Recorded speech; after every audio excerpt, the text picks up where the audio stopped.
Okay बेटा, तो next service की तरफ बढ़ते हैं, यानी कि अब हम रिवर्स चार्ज की अगली सेवा की तरफ बढ़ेंगे। तो कल तक जितनी भी सेवाएं हुई थी, मेरे को नंबर याद है नहीं एक्चुअल में, जितनी भी सेवा हुई होगी।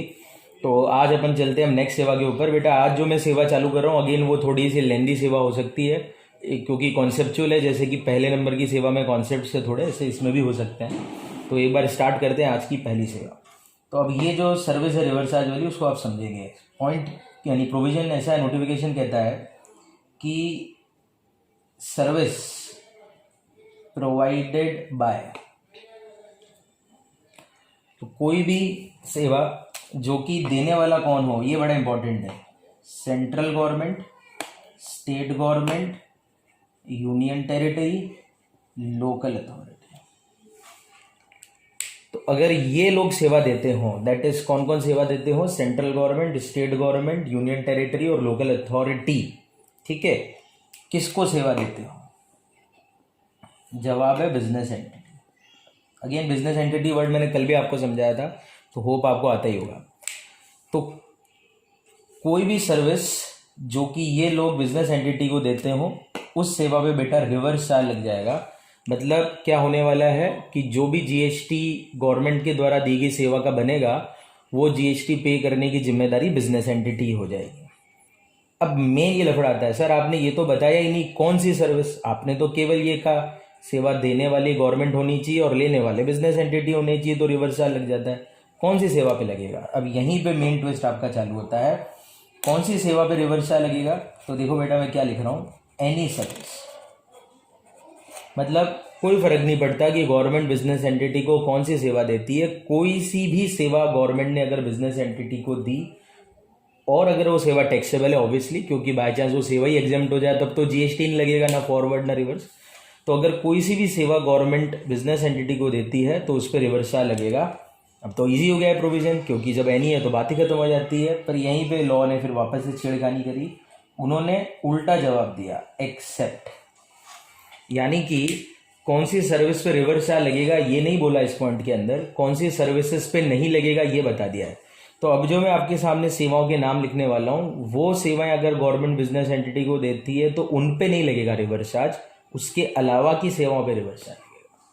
तो अब कौन कौन सी पे रिवर्स चार्ज नहीं लगेगा, अगर मैं उसका नाम लिखना चालू करूँ तो टेक्निकली देखें तो सबसे पहली सेवा के साथ अगर मैं स्टार्ट करूँ तो फर्स्ट सर्विस जिस पे रिवर्स चार्ज लगेगा गवर्नमेंट के, सॉरी रिवर्स चार्ज नहीं लगेगा, वो है रेंटिंग ऑफ इमूवेबल प्रॉपर्टी। तो पहली सेवा जिस पे नहीं लगाना वो है renting of property. That means अगर गवर्नमेंट कोई इमूवेबल प्रॉपर्टी रेंट पे देती है बिजनेस एंटिटी को, तो आपको पता होना चाहिए शेड्यूल 2 में ये लिखा हुआ था कि इमूवेबल प्रॉपर्टी को रेंट पे देने को सप्लाई ऑफ सर्विस बोलते हैं। तो गवर्नमेंट के द्वारा दी गई इस सेवा के ऊपर रिवर्स चार्ज नहीं लगेगा। सेकंड, सरकार का जो बेटा पोस्ट ऑफिस होता है, उसने जो सेवाएं दी होगी, कौन सी वाली, अब ध्यान से सुनना, पोस्ट ऑफिस के द्वारा दी गई ये वाली सेवाएं कौन कौन सी, speed post, express parcel post, life insurance और एजेंसी सर्विस। 4, तो ये वाली सेवा।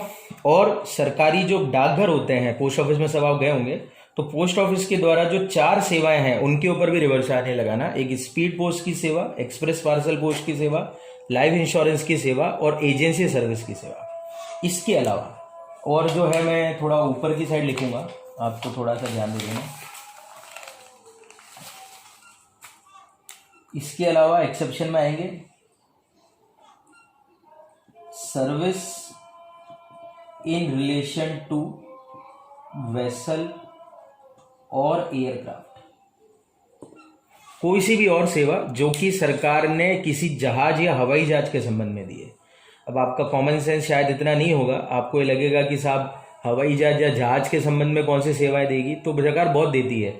जैसे कि मैं मान के चलूँ कि किंगफिशर एयरलाइन है, या मान लेते हैं कि एक जेट एयरवेज कंपनी है, किंगफिशर तो डूब गई, अब जेट एयरवेज है बेटा, उसके जो प्लेन है वो एयरपोर्ट से चलते हैं और एयरपोर्ट पे रुकते हैं। एयरपोर्ट किसके होते हैं? अगर आप थोड़ा सा सोचोगे तो आपको पता पड़ेगा, airport is owned and managed by the government होते हैं, सरकारी होते हैं। सरकार उन हवाई जहाज वाली यानी हवाई कंपनियों से प्लेन उतारने और चढ़ा यानी कि रवाना होने के बीच में जो वो थोड़े दिन के लिए, थोड़ी देर के लिए पोर्ट में रुकते हैं, एयरपोर्ट में रुकते हैं, तो उनसे चार्जेस लेते हैं। तो इस प्रकार की जो सेवाएं हैं जो कि वेसल एयरक्राफ्ट से संबंधित सेवाएं दी गई है, उसके ऊपर भी कोई जीएसटी रिवर्स चार्ज में लगने वाला नहीं है। मैं ये नहीं बेटा बोल रहा कि ये सेवाएं एग्जेम्प्ट है, मैं ये नहीं बोल रहा हूँ। ये सेवाएं टैक्सेबल है, सरकार के द्वारा दी गई ये सेवाएं भी टैक्सेबल होती है, ये एग्जेम्प्ट नहीं है, पर इनके ऊपर टैक्स लगेगा तो फॉरवर्ड चार्ज से लगेगा, रिवर्स चार्ज से नहीं लगेगा। और इसी तरह से बेटा लास्ट और अंतिम सेवा है ट्रांसपोर्ट ऑफ गुड्स और पैसेंजर।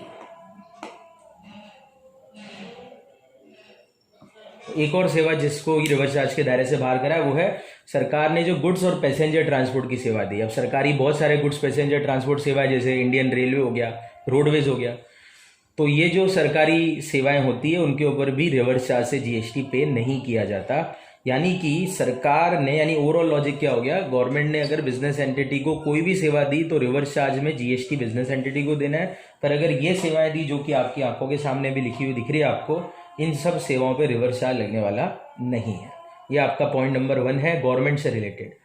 मैं पॉइंट नंबर 1 बेटा इसलिए बोल रहा हूँ क्योंकि गवर्नमेंट का एक कॉन्सेप्ट तो ये हो गया, यानी कि एक रिवर्स चार्ज वाला कॉन्सेप्ट तो इन्होंने ये बोल दिया, फिर एक और गवर्नमेंट का कॉन्सेप्ट है, वो भी मैं आपको पढ़ाऊंगा, तब जाकर आपको क्लियर हो पाएगा। तो एक बार अपन देखते हैं, ये वाला आपको समझ में आ जाएगा, यानी कि आप इसको अच्छी तरह से पहले समझ लिया। अब अगला गवर्नमेंट का एक और पॉइंट है, उसको भी एक बार समझते हैं।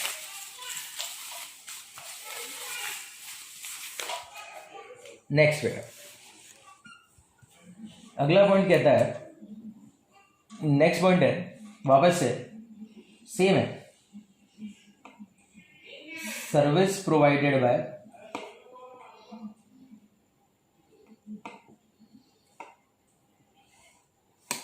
Central government, state government, union territory, local authority. ठीक है, पर अब यहां पे ध्यान देना, ये नया पॉइंट है बेटा, पिछले वाला कॉन्सेप्ट अलग है, कॉन्सेप्ट 2 है, मतलब गवर्नमेंट का, ध्यान रखना। तो अब वापस ये कह रहे हैं रिवर्स चार्ज के एक और पॉइंट में कह रहे हैं कि अगर ये लोग सेवाएं देते हैं, किसको देते हैं, any person registered under GST. Point to be noted, यहां पे जिसको सेवा दे रहे हैं उसका नाम आप देखना, बिजनेस एंटिटी को नहीं देनी सेवा, किसको देनी है, any person registered under GST, कोई सा भी पर्सन जो जीएसटी में रजिस्टर्ड है। ऑब्वियसली बेटा बिजनेस ही रजिस्टर्ड होते हैं, तो यहां पे भी जिसको सेवा दी जा रही है ना, इनडायरेक्टली ही बिजनेस को ही दी जा रही है। पर पिछले और इसमें फर्क पता है क्या है, पिछले वाले में कोई से भी बिजनेस को दो कवर होता है, इस वाले में केवल उसी बिजनेस के देने पर बात कर रहे हैं ये जो कि रजिस्टर्ड है जीएसटी में। तो यहां पे जो वर्ड है that is any person registered under GST.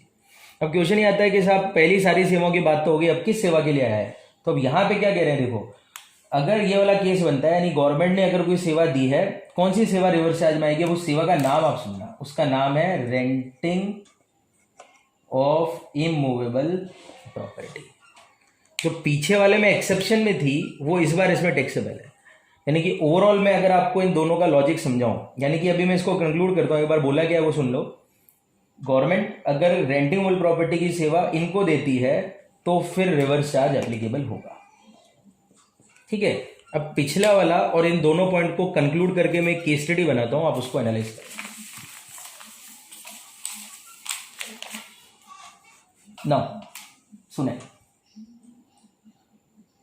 Case बना लेते हैं।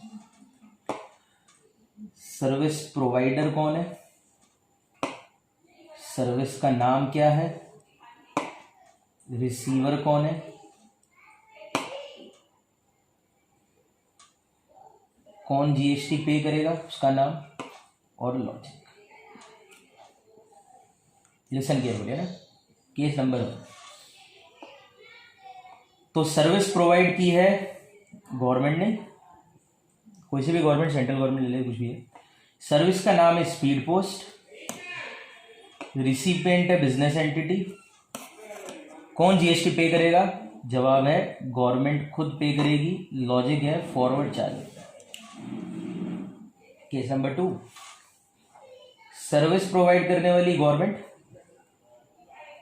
सर्विस का नाम है सिक्योरिटी सर्विस, रिसिपिएंट है बिजनेस एंटिटी, यहां पे कौन पे करेगा, जवाब आता है business entity, logic is reverse charge. अब आप दोनों को पढ़ के इसको एनालाइज करना है, यानी दोनों को समझ के आप समझोगे तो आपको आंसर मिलेगा। सर्विस प्रोवाइडर गवर्नमेंट, सर्विस का नाम है renting of immovable property, recipient है बिजनेस एंटिटी, कौन पे करेगा, जीएसटी, जवाब है। अब यहां पे ध्यान रखना ये बिजनेस एंटिटी रजिस्टर्ड नहीं है जीएसटी में, तो जवाब है पे करेगी गवर्नमेंट, लॉजिक है फॉरवर्ड चलेगा। केस नंबर 4, सप्लायर गवर्नमेंट, सेवा का नाम रेंटेबल प्रॉपर्टी, रिसिपिएंट बिजनेस एंटिटी, पर ये बिजनेस एंटिटी रजिस्टर्ड है। अब जवाब क्या आता है, बहुत इंपॉर्टेंट है, जवाब आपको आना चाहिए। जवाब आएगा जीएसटी पे करेंगे बिजनेस एंटिटी, लॉजिक है reverse charge. Point number 2 applicable है। पॉइंट नंबर कौन सा एप्लीकेबल है, पॉइंट नंबर 2 एप्लीकेबल है। ठीक है, और एग्जाम्पल लेते हैं, 1-2 एग्जाम्पल और लेते हैं। लास्ट एग्जाम्पल है, गवर्नमेंट है, अगेन सिक्योरिटी सर्विस है, पर जिसको सेवा दी गई है वो कोई इंडिविजुअल पर्सन है, बिजनेस एंटिटी नहीं है। अगेन जीएसटी कौन पे करेगा, जीएसटी कौन पे करेगा, जवाब क्या आता है, इंडिविजुअल आता है। जल्दी खत्म करना, बैटरी लो। तो जवाब क्या आना चाहिए आपके, इंडिविजुअल आना चाहिए बेटा। इस वाले का जवाब अभी के लिए मैं लिख रहा हूं कि कौन जीएसटी पे करेगा, जवाब है गवर्नमेंट पे करेगी, फॉरवर्ड चार्ज लगेगा। Logic is what, security service exception में तो नहीं आती, पर रिसिपिएंट बिजनेस एंटिटी नहीं है, तो इसलिए गवर्नमेंट पे करेगा, लॉजिक फॉरवर्ड चार्ज है। पर इस वाले को बेटा मैं स्टार अभी कर रहा हूं, क्योंकि ये जवाब अभी मैं गलत इसलिए बोल रहा हूं क्योंकि आगे जाकर जब आप एग्जम्प्ट सप्लाई पढ़ोगे तो वहां पे आपको पता चलेगा कि बिजनेस एंटिटी के अलावा के लोगों को जब सेवाएं देगी गवर्नमेंट तो वो एग्जम्प्ट ही हो जाएगी। तो इसीलिए बेटा इसका जो जवाब है ना वो मैं चेंज करके अब एक्चुअल जवाब लिख रहा हूं, यानी यहां पे मैं क्या लिख रहा हूं, नो, कोई पे नहीं करेगा, क्योंकि ये सेवा ही क्या होने वाली है, एग्जाम। क्योंकि गवर्नमेंट की जो सेवा टैक्सेबल तभी होगी जब रिसिपिएंट बिजनेस एंटिटी हो, बिजनेस एंटिटी के अलावा के पर्सन जब भी रिसिपिएंट होंगे ना बेटा तो एग्जम्प्ट ही हो जाएगी। सर आपको कैसे पता चला बेटा, वो आगे वाला कॉन्सेप्ट मेरे को तो आता है, आपको जब मैं पढ़ाऊंगा तो आपको उस समय क्लियर हो जाएगा। तो ये वाले पे आप थोड़ा सा ध्यान दे देना। तो ये बेटा आज 2 मैंने पॉइंट समझाए हैं आपको, दोनों गवर्नमेंट से रिलेटेड है। रिवर्स चार्ज का ओवरऑल क्या कॉन्सेप्ट बन रहा है गवर्नमेंट के साथ, आप इसको एनालाइज करें और आराम से देखें। ठीक है, थैंक यू।